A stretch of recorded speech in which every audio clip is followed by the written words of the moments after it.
It's now time to install the brakes. And lots of people will love to tell you that the brakes are the most important part of the car, which is complete crap. It's definitely the engine. But the brakes are a necessary evil, so here we are. What I've got on the lathe right now is the rear rotor hat for the Wilwood brakes that I talked about. I'll put the link like right about there. But this shoulder and this deep dish right here is really intended to allow it to work with the Corvette parking brake in the back. And since I didn't go with the Corvette parking brake, I don't need all this. So I'm going to put it on the lathe. The lathe is just big enough to fit it. And I'm going to cut this shoulder all the way off, mainly because the rotor is here, the shoulder's here, and these bolts that go in here have holes for safety wire. So it would make it easier to get to by taking this off. But also it's going to take off some weight. Obviously the rear end being a Ford 9-inch is already quite heavy, so it's a drop in the bucket, but every little bit helps.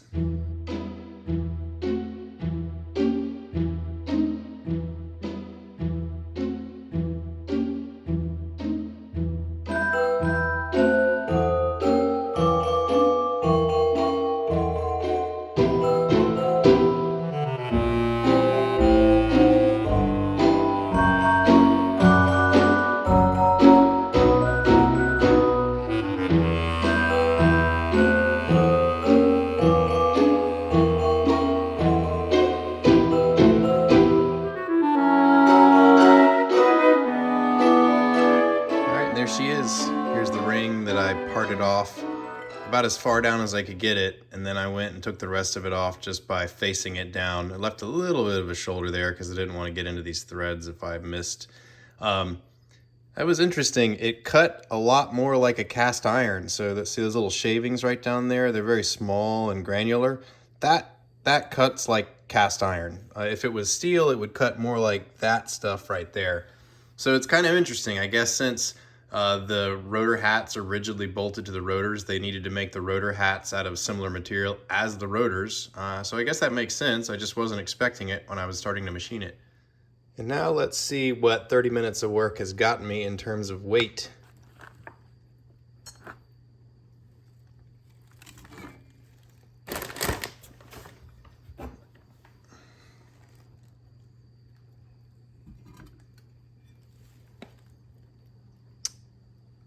Oh, it saved better part of a pound.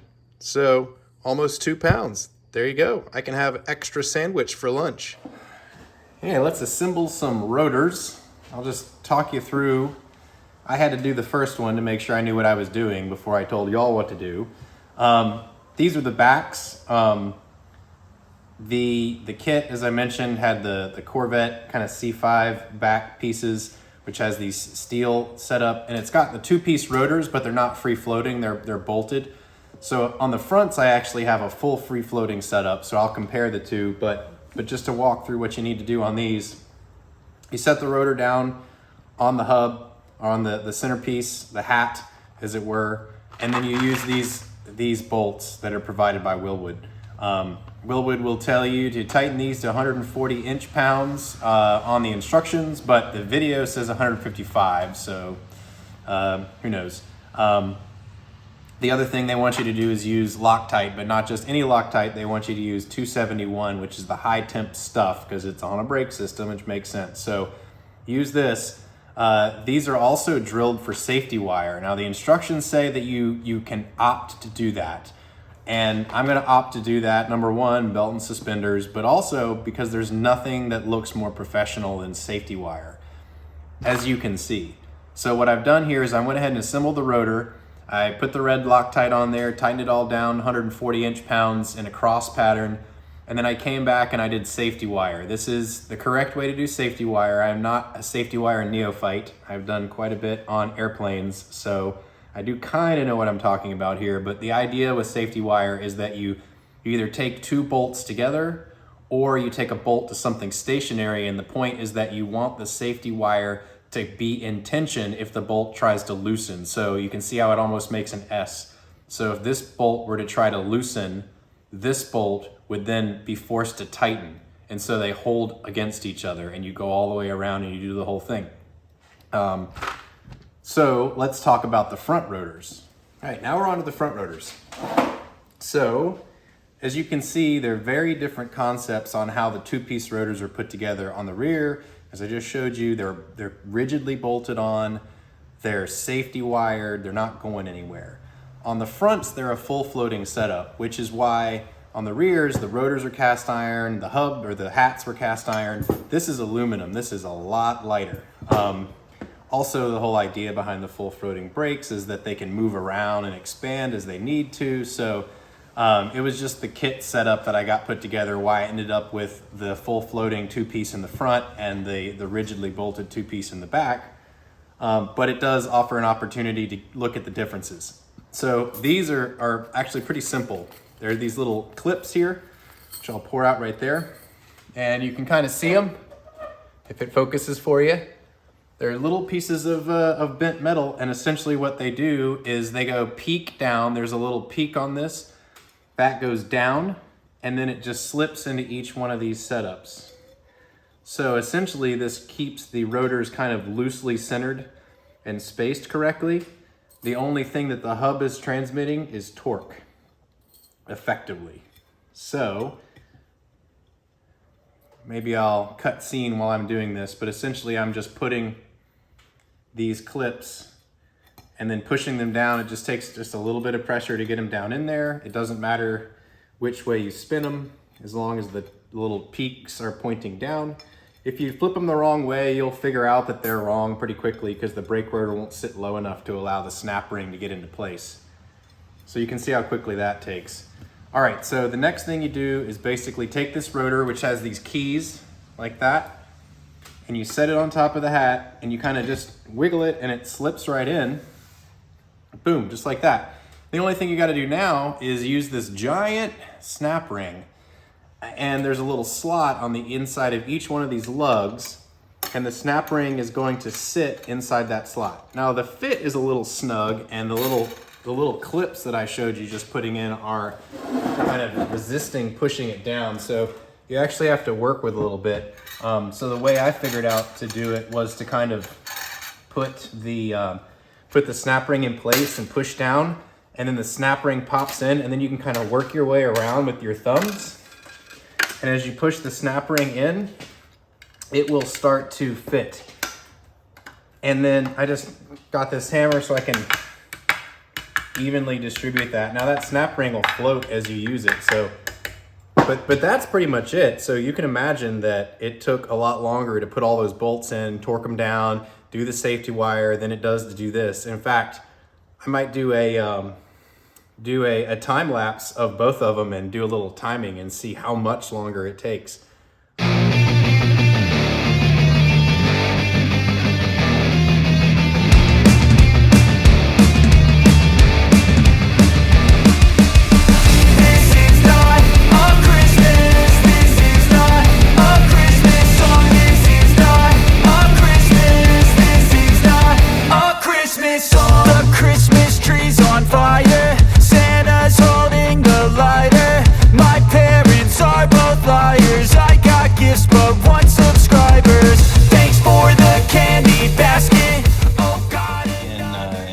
Opinion, there is not really any other thing that makes your car project look more race or more pro than excessive safety wire. There's just something about it that looks cool. Unfortunately, this safety wire is going to be hidden behind the rotor hat, but I'll know it's there. And I am not an airframe and power plant mechanic as certified by the FAA, so I'm certainly not going to sit here and do a comprehensive explanation. If you're going to look online on YouTube to figure out how to do safety wire, I recommend finding somebody who is an A&P because they were tested and certified by the US government on how to do this. These kits that come with several different sizes of safety wire, and these safety wire pliers are cheap. So if you're curious in safety wire, just buy it, watch a few YouTube videos and practice. That's what I did. Couple gotchas I will mention though. It feels good to pull this piece right here and automatically twist it, and it also kind of makes up for slop in the initial fit up but don't go too far because if you go too far, it'll stress this wire out and it could snap. This is probably on the far end of okay. I wouldn't want to go any tighter than this. That's one. Two is that you can use the automatic twister setup for the first leg, but when you do the second leg, because of the way you have to swing the extra wire around and then wrap it underneath, if you use the automatic twister, it only does a right-hand turn clockwise. You need to do counterclockwise, otherwise the wire that comes around the head of the bolt will try to hop up over instead of being trapped. So just if you're struggling with this tail piece right here, just remember, don't use the automatic twister function. Twist it counterclockwise manually. And the third thing to keep in mind is be reasonable. This is on the same, be nice to your following mechanic. This is on the same thing as using anti-seize. These little tails here can get incredibly sharp when you cut them. So it's just nice. It's common decency to tuck them back in so that the head, the sharp bit there is facing the bolt. So even if that's you, especially if that's you working on the car next, don't forget to do that or you're gonna rip your hands up. And for those of you who are interested, it took me 1 minute to assemble the clip style floating rotor. It took me 35 minutes to do this rotor, and I was in a pretty good rhythm. So that's a bit of a curiosity. All right, now we got the rotors assembled. It's time to put on the calipers. This is pretty straightforward, so I'm not gonna get into the details on it so much, but basically what they give you is this bracket, which adapts between the standard, this isn't a Corvette upright, but it uses the same form factor and everything, so it's all compatible. And then the caliper slides onto here. So I did the other side first, and I got the shims kind of sorted out to a certain extent. So the way this works is these bolts go from the back side. This came with the Wilwood kit. And they tell you to start with 2 030 shims.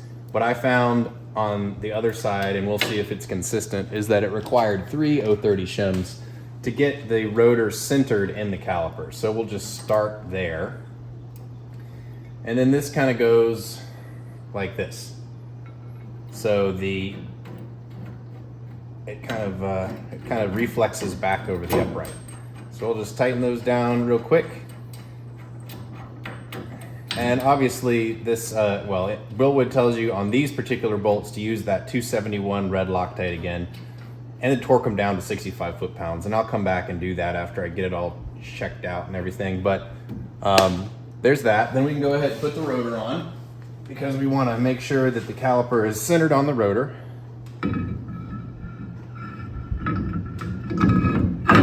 There we go. We'll throw a lug nut on there just to kind of hold it in position. Kind of doing this kind of fast so you guys aren't bored, but tighten that down.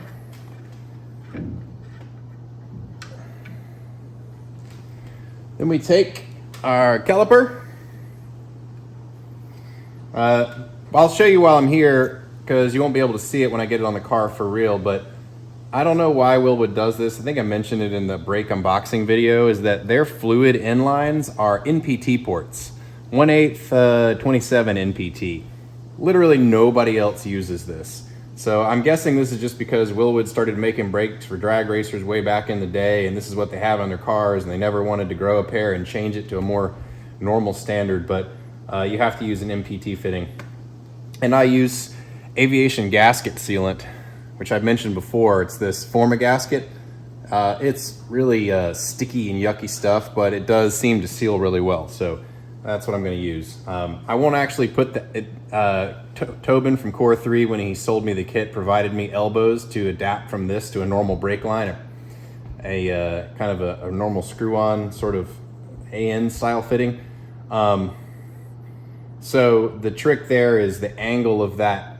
The angle of the elbow makes a huge difference in how the brake line falls as the wheel moves left and right and up and down. And so on the other side, what I had to do is kind of get it all in there and get it close, and then move the wheel around and move the suspension up and down to get it just tweaked so it's not going to either rub on the wheel or get pinched or rub on the chassis. So I'll probably have to do that again. Anyways, that was an aside.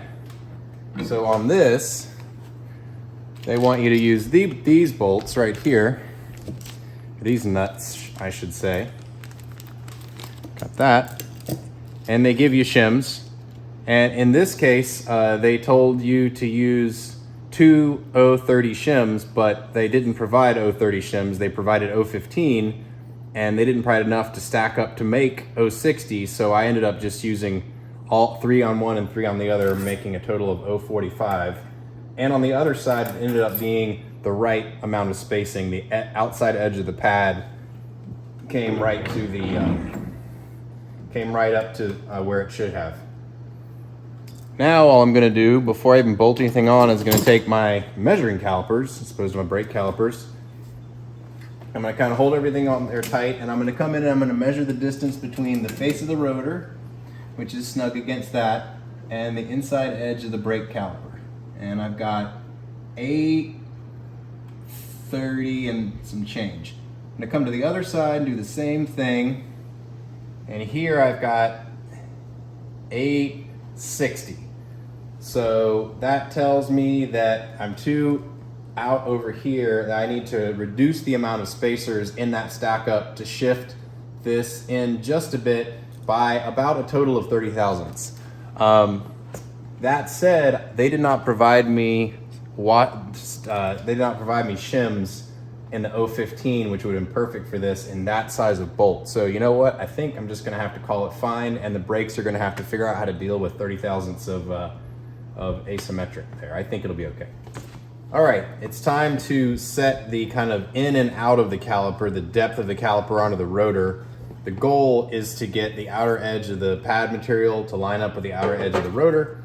But as I take this off, I'll mention when I torqued the brackets down, it actually compressed the shim stack, and where I had about 30 thousandths off, it came right into alignment and it was dead nuts on. So there's a lesson for me for next time. Don't measure the tolerances or the offset of the caliper until everything is torqued down to spec.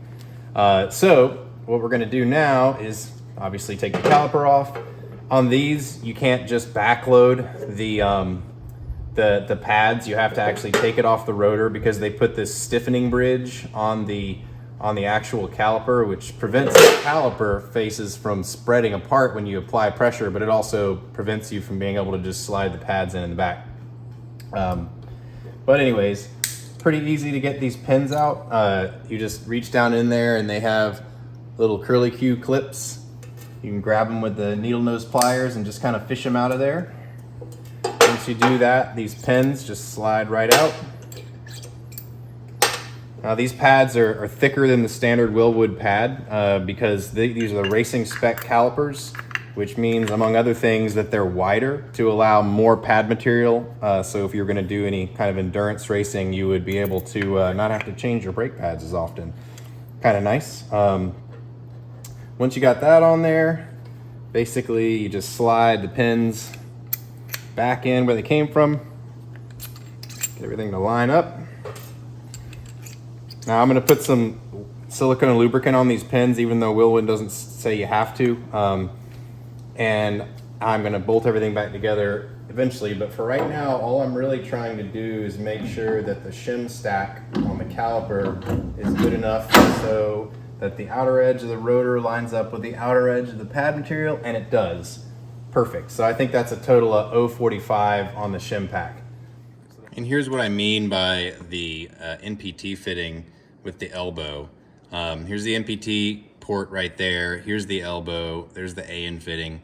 So the way this line, this soft brake line falls is heavily dependent on how you clock this elbow. So right now I've got just it dry fit in, and I'm kind of playing with this angle. This right now is the suspension fully down and fully right turn, so full extension, and you see that it does reach. It's getting a little bit tight, but it should rarely be in this situation where you're turning right and the left suspension is completely unloaded. unless you're in the air or something like that. So this shouldn't be something that it normally sees. The more concerning condition is, I'm gonna apologize for a second as I try to push this steering wheel, steering back the other way. There we go. So this is more likely to happen where you're turning left and the suspension is dropped down. So what you might be able to see right now is the line kind of comes down and then it drops down and it just kisses the A-arm. Now I can adjust that by turning the clocking of that fitting, but you also don't want to make it too far out because then it may drag on the wheel, and I'd much rather it rub up against the A-arm once in a blue moon than to be sitting on the wheel as it is spinning. So just a little bit of fiddling to get that all to work out. And there they be. Got both sides of the front on. There's a line down there. And then I went ahead and did the backs. I didn't really get into that because it was basically the same procedure and everything like that. So there's the backs. The only nice thing about the rears is that since it's a live axle, that soft lines don't actually have to move.